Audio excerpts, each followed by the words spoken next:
এই দুনিয়া মুসাফির খানা, থাকার জায়গা না। কত গেল কেউ তো ফিরা আইলো না। কত গেল বলেন আইলো না। মাও গেল বাবাও গেল এই দুনিয়া সারিয়া। এই দুনিয়া মুসাফির খানা, থাকার জায়গা না। কত গেল কেউ তো ফিরা আইলো না। কত গেল কেউ তো ফিরা আইলো না। গুনাহ হয়ে গেছে, একদিন হঠাৎ করে সিংহাই ফুৎকার লাগাইবে, তামাম দুনিয়া ধ্বংস হয়ে যাবে। সমস্ত মানুষদেরকে কাল হাসরের ময়দানে দণ্ডমান আল্লাহ তাআলা দ্বারা করাইয়া দিবেন। ওই যে মালিকের সামনে দাঁড়াইয়া যাইবা, আল্লাহ তাআলা জানাইয়া দে, গোলাম আমার, তোমরা যদি আমি আল্লাহর সামনে দাঁড়ানোওয়ালাকে ভয় করো, যে সব বান্দাগুলা আল্লাহর সামনে দাঁড়ানোওয়ালাকে ভয় করবে, কেমন ভয় করবা? গুনাহ হয়ে গেছে, সাথে সাথে তওবা লাগিয়ে দিবাম। আল্লাহ রে, এত বড় গুনাহ করিয়া ফেললাম, আমার জিন্দেগানি গুনাহ খাতাগুলোকে আপনি মাফ করিয়া দেন। উপায় নাই, উপায় নাই। কাল হাসরের ময়দানে আমি যুবক যদি গুনাহগার হইয়া দাঁড়াইয়া যাই, আমি বাপ হইয়া যদি আমি দাঁড়াইয়া যাই গুনাহ লইয়া, আমি মা হইয়া যদি দাঁড়াইয়া যাই, ওই হাসরের ময়দানে মালিকের সামনে গুনাহ করনেওয়ালা মুখ লইয়া কেমনে দাঁড়াইবারে যুবক? ওই গুনাহ করনেওয়ালা দেহ লইয়া মালিকের সামনে তুমি কেমনে দাঁড়াইবা? আল্লাহ বলেন, বান্দারে, আমি আল্লাহ তোকে মায়া লাগাইয়া বানাইছি, আমি আল্লাহ তোকে দয়া লাগাইয়া বানাইছি। আমি আল্লাহর মতন দয়া মায়ার কেউ করে না রে বান্দা। আমি আল্লাহর মতো মায়া মহাব্বত আর কেউ করে না রে বান্দা। আমি এমন মালিক, চিনো না, চিনো না, আজ তোমরা চিল্লারা। আমি আল্লাহ তাআলা শেষ রজনীতে ওইটা মায়া লাগাইয়া ডাক দেই, এরে আমার বান্দা, সারা দিন গুনাহ করছো, সারা রাত গুনাহ করছো, একটা বার আমার কদমে সিজদা বানত হইয়া আমি আল্লাহকে ডাক দে, আমি আল্লাহ তোর জিন্দেগানি গুনাহ খাতাগুলোকে মাফ করিয়া দেব। বড় বড় জিনার গুনাহ হয়ে গেছে, আমি আল্লাহকে মায়া লাগাইয়া ডাক দে। আমি আল্লাহ দয়ার সাগর, আমি আল্লাহ রহমান, আমি আল্লাহর মতো দয়ার মালিক আর কেউ নাই। আসেনি? আমি আল্লাহর মতো দয়ার মালিক আর কেউ নাই, কেউ নাই। এরে দুনিয়ার মানুষ, ওই গুনাহ হয়ে গেছে, একবার আমি মালিকরে ডাক দে আল্লাহ বলিয়া, মালিক গো, গুনাহ হয়ে গেছে, মাফ চাই, মাফ করিয়া দাও।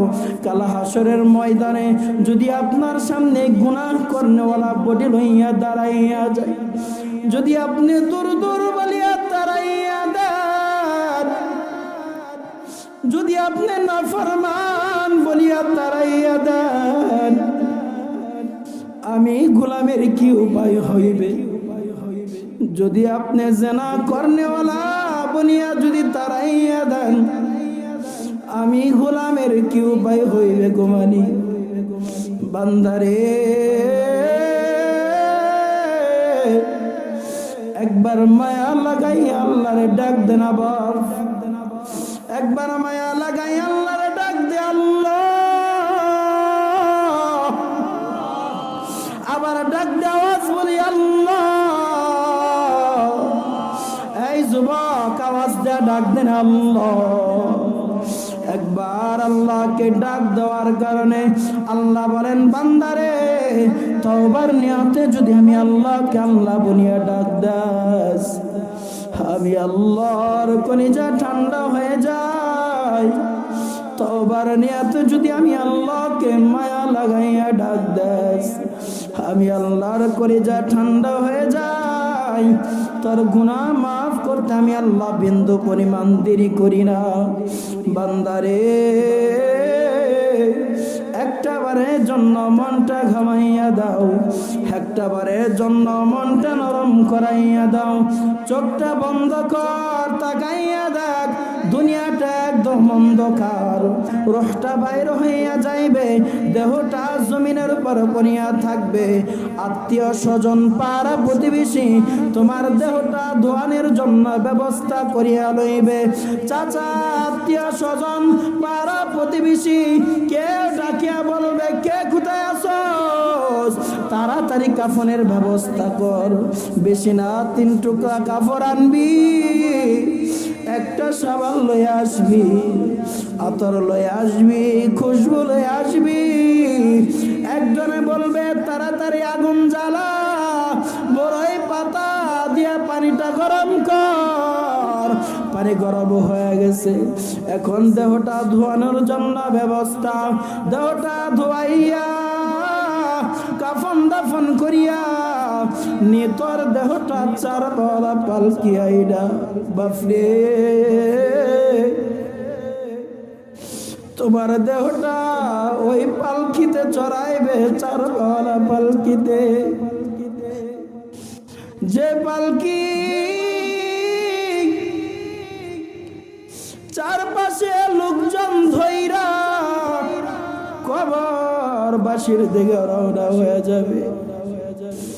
জন থেকে মা জননী হাউমাউ করিয়া কান্না করবে,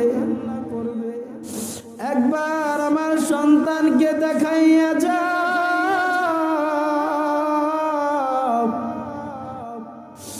একবার আমার মায়ের সন্তানকে দেখাইয়া যাও। বাপরে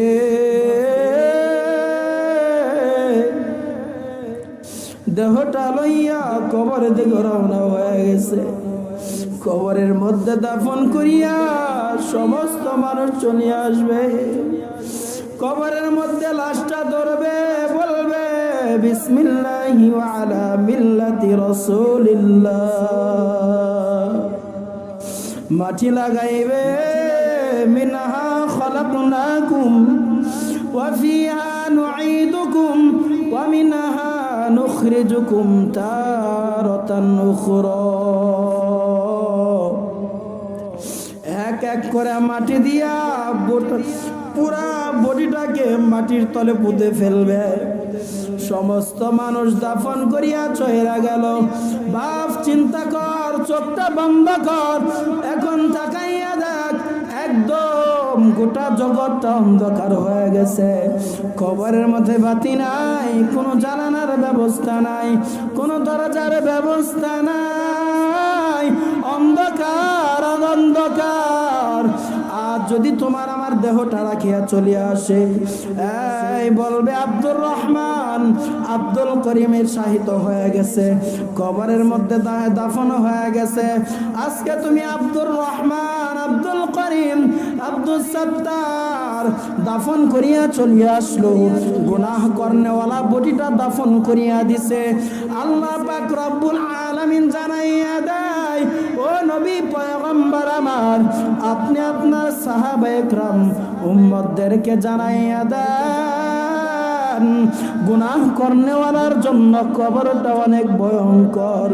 গুনাহগারকে দাফন করিয়া চলে আসবে, দুপাশের মাটি এমন ভাবে চাপ দিবে, পাথরের হাড়গুলো ঠাস ঠাস করিয়া ফাটিয়া যাবে, হাউমাউ করিয়া কান্না করবে। জমিনের উপর মা বলো, জমিনের উপর বাবা বলো, জমিনের উপর আত্মীয় স্বজন যাই বলো না কেন, কেউ তোমার কান্নার আওয়াজ শুনবে না। তুমি হাউমাউ করে চিৎকার দিয়া কান্দবা কান্দবা,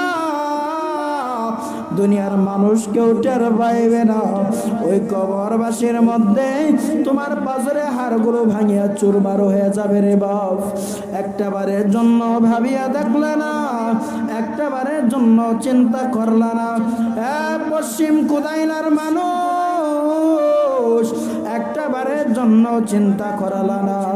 আজকে তুমি আমি যদি গুনাহগার ওয়ালা হয়ে যাই, আজকে তুমি আমি যদি নাফরমান হয়ে যাই, আজকে আমি তুমি যদি বেঈমান হয়ে যাই, আজকে তুমি আমি যদি মুনাফিক হয়ে যাই, এই মুনাফিক ওয়ালা জিন্দেগি লইয়া, গুনাহ করনেওয়ালা জিন্দেগি লইয়া, নাফরমানি করনেওয়ালা জিন্দেগি লইয়া যদি ওই কবরের মধ্যে চলিয়া যাও, কবরের দুপাশের মাটি এমন ভাবে চাপ দিবে পাঁচরে হাড়গুলো ভাঙিয়া চুরমার হয়ে যাবে। ডানের দিকে তাকাইবে দেখবে আযাব আর আযাব, বামের দিকে তাকাইবে দেখবে আযাবের আক্রমণ, মাথার দিক থেকে আযাব আক্রমণ করবে, আবার সামনে থেকে আযাব আক্রমণ করবে।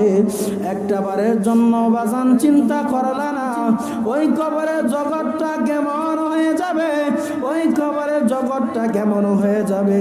কবরে দাফন করার পর ফেরেশতারা তোমার আমার রূহটা, গুনাহ করনেওয়ালার রূহটা যখন আসমানে লইয়া যাইবে, আসমানিওয়ালা ফেরেশতারা ডাক দে বলে, কে যাও রে, কে লইয়া যাও? এত দুর্গন্ধওয়ালা এই বস্তার মধ্যে কি লয়ে যাইতেছ? দুর্গন্ধওয়ালা রূহটা যখন দেখতে পাইবে দূর দূর করে তারাইয়া দিবেন।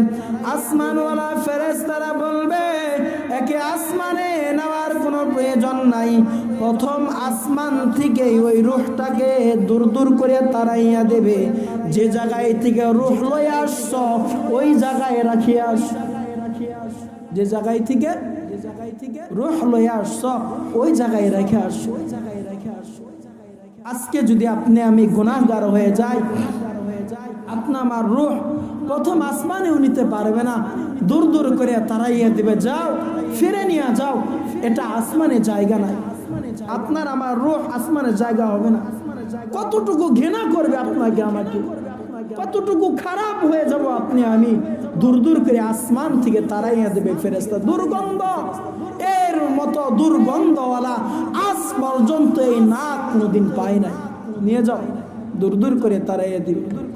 আজকে বান্দা দুনিয়ার রং তামাশাই পইরা, দুনিয়ার মায়াই পইরা আমরা আখিরাত ভুইলা গেছি, তাই না? যারা সুস্থ কলফ লইয়া মালিকের সামনে দাঁড়াতে পারবে, মালিক বলেন দুনিয়ার মানুষ সুসংবাদ শুনিয়া নাও, ওয়া ইন্নামা তুওয়াফাউনা উজুরাকুম ইয়াউমাল কিয়ামা, কাল কিয়ামতের দিন হাসরের ময়দানে আমি আল্লাহ তোমাদের আমল সমূহ, নেক আমল সমূহ, দুনিয়ার মধ্যে যত ভালো কর্ম করছো আমি আল্লাহ নিজ হাতে তোমাদের আমল নামা তোমাদের হাতে পৌঁছে দেব। আওয়াজটা বলেন না সুবহানাল্লাহ। আজকে আমরা কিছু ক্ষমতা, কিছু টাকা, কিছু গাড়ি, কিছু অট্টালিকা, দুতলা তিনতলা বিল্ডিং হয়ে গেছে, কিছু টাকা হয়ে গেছে, শরীর গরম, শরীর গরম। চেয়ারের মসনদে বসছি, আজকে আমার শরীর গরম হয়ে গেছে। আওয়াজটা বলেন ঠিক কিনা? চেয়ার পাইলে আর হুঁশ থাকে না। মানুষকে মানুষ মনে করি না, দাড়িওয়ালাকে মনে করি না সম্মানীওয়ালা ব্যক্তি, শুধু মনে করি আমার টাকা, আমার সম্পদ, আমার গাড়ি, আমার 3 তলা বিল্ডিং, আমার 70 তলা বিল্ডিং। মালিক বলেন ইয়াউমা লা ইয়ানফাউ মালু ওয়ালা বানুন, তোমার টাকা বলো, সম্পদ বলো, সন্তানাদি বলো, সন্তান যদি জজ ব্যারিস্টারও থাকে, মুত্তাকিন ওয়ালা সন্তান ছাড়া আমার দরবারে কোনো কাজে আসবে। আমার কাছে কোনো ক্ষমতাওয়ালার ঠাঁই নাই, আমার কাছে কোনো সম্পদওয়ালার ঠাঁই নাই, আমার কাছে কোনো টাকাওয়ালার ঠাঁই নাই, আমার কাছে কোনো বড় চেয়ারওয়ালার ঠাঁই নাই। আমার কাছে ঠাঁই আছে ইল্লা মানাতাল্লাহ বিকলবিন সালিম, বিকলবিন সালিম, একটা সুস্থ কলব, একটা সুস্থ রূহ, এটাই আমার দরবারে আসবে। আজকে তুমি আমি চেয়ারের ক্ষমতা পাইয়া, টাকা হওয়ার কারণে, সম্পদ হওয়ার কারণে, বড় বড় গাড়ি হওয়ার কারণে, বড় বড় বিল্ডিং হওয়ার কারণে আজকে আমরা মানুষকে মানুষ মনে করি। আওয়াজ দিয়ে বলেন ঠিক কিনা? দেখেন না কত জুলুম, অত্যাচার, নির্যাতন টাকাওয়ালারা কত মানুষকে করে। আজকে গরিব হইয়া জন্ম নিছি তাই কি অপরাধ? টাকা নাই তাই কি অপরাধ? সম্পদ নাই তাই কি অপরাধ? মালিক বলেন, বান্দা তোরে গরিব বানাইয়া পাঠাইছি তাই কি হইছে? তোর ঈমানের কারণে, তোর কলবের কারণে আমি আল্লাহর কাছে সবচাইতে ধনীওয়ালা ব্যক্তি। সুবহানাল্লাহ, আমি আল্লাহর কাছে সবচাইতে দামিওয়ালা ব্যক্তি। আমার কাছে তোর মতো দামিওয়ালা আর কেউ নাই। আজকে ইমানদার হওয়ার কারণে, আল্লাহকে ভয় করার কারণে তুমি দামি হয়ে গেছো।